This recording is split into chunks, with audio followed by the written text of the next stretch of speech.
Welcome to the channel outstanding learning with Dhananjay Kumar. आज के video की शुरुआत संत कबीरदास जी के एक दोहे से करते हैं। रात गंवाई सोए के, दिवस गंवाया खाए, हीरा जन्म अमोल था, कौड़ी बदले जाए। अब आप समझ ही गए होंगे कि मैं टाइम के इम्पोर्टेंस के बारे में बात करूँगा। Time wasted is life wasted. समय बर्बाद, जीवन बर्बाद। हम सभी के पास एक दिन में 24 घंटे होते हैं। हम अपने डेली लाइफ में कुछ करें या ना करें, हमारे 24 घंटे प्रत्येक दिन बीतने ही वाले हैं और फिर वह हमारी ज़िंदगी में कभी नहीं आने वाले। जैसे एक स्टूडेंट पढ़े या ना पढ़े, उसे एग्ज़ाम समय आने पर देने ही होते हैं। एक इंसान का जन्म से लेकर मृत्यु तक का एक जीवन है। हम कुछ ना करें और समय यूं ही व्यतीत हो जाए, इसका मतलब हुआ कि यह जीवन व्यर्थ ही चला गया। हमारा यह जीवन यूं ही व्यतीत हो जाए, इससे बड़ी बदनसीबी और कुछ नहीं हो सकती। यह जीवन अनमोल है। इस जीवन को जीने की कला हमें जाननी होगी। इस धरती पर हमारा जन्म लेना कुछ न कुछ मायने रखता है। इसके पीछे कुछ न कुछ ज़रूर कारण है। इसलिए हमें अपने टाइम को यूटिलाइज़ करना सीखना होगा। तो चलिए बात करते हैं कुछ ऐसे टास्क या काम की जो हम अपने दैनिक जीवन में करते हैं और उन कामों को करने में हम कुछ समय व्यतीत करते हैं। सबसे पहले स्लीपिंग। हम प्रत्येक दिन कुछ घंटे सोने में बिताते हैं। अगर किसी व्यक्ति की उम्र 60 वर्ष है और वह प्रत्येक दिन एवरेज 6 से 8 घंटे की नींद लेता है, तब वह अपने पूरे 60 वर्ष की ज़िंदगी में वह लगभग 20 वर्ष सोएगा। ईटिंग। चलिए बात करते हैं ईटिंग के बारे में।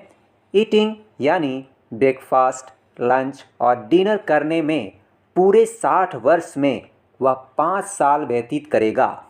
उसी तरह वॉचिंग टीवी यानी कि टेलीविज़न देखने में वह 10 साल लगाएगा।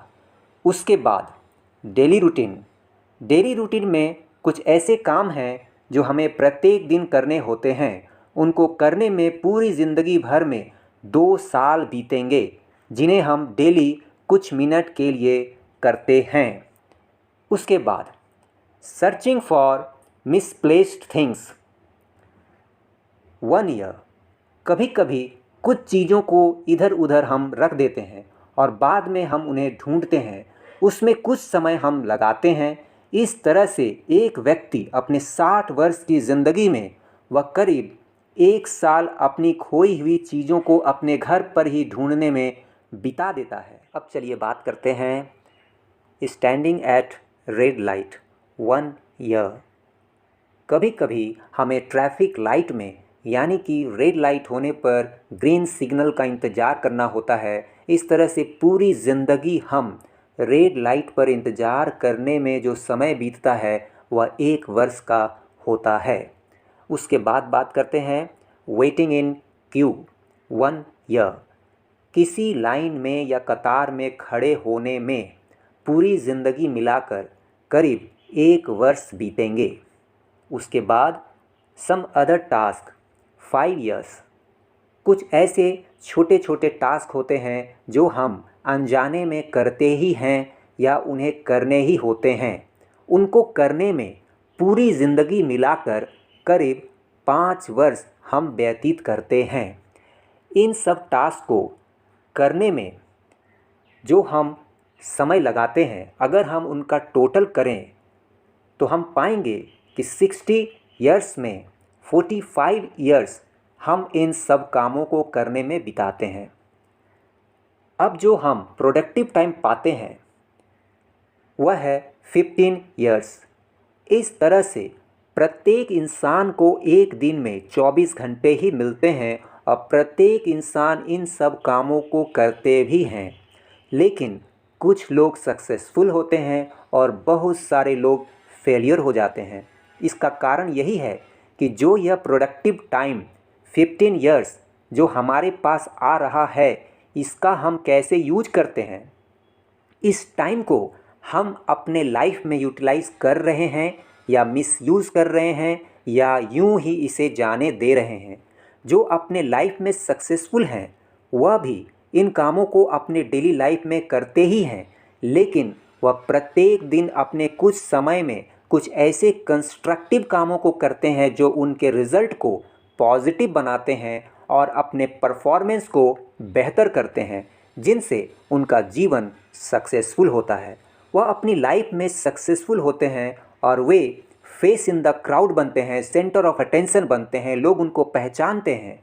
ऑन द होल मैं यही कहूँगा कि हमें अपने प्रोडक्टिव टाइम को यूटिलाइज़ करना होगा और अपने लाइफ को पूरी तरह से जीना होगा। हमें खुद के लिए और लोगों के लिए कुछ करना होगा ताकि हमारा यह मनुष्य जीवन यूं ही ना बीत जाए। जब मैं यह वीडियो बना रहा था उस वक्त मेरे लिए वर्तमान का समय था। अभी आप यह वीडियो देख रहे हैं, मुझे सुन रहे हैं, अभी आपके पास यह वर्तमान का समय है, प्रेजेंट मोमेंट है, जिसका हम बेस्ट वे में यूटिलाइज़ करते हैं। हमारे पास हमेशा एक समय होता है, वह वर्तमान का समय होता है। अगर हम प्रेजेंट को यूटिलाइज़ करना सीख गए तब फ्यूचर हमारा है। हम हमेशा प्रेजेंट में ही जीते हैं और हमारे पास करने को जो कुछ भी होता है वह प्रेजेंट ही होता है। इसलिए हमें अपने प्रेजेंट को फुलेस्ट वे में यूज़ करना होगा ताकि हमारा फ्यूचर निश्चित रूप से एक बेहतरीन हो। आज इतना ही, जल्द ही फिर एक नई वीडियो के साथ हम मिलेंगे। तब तक के लिए be happy, be healthy. Thank you very much.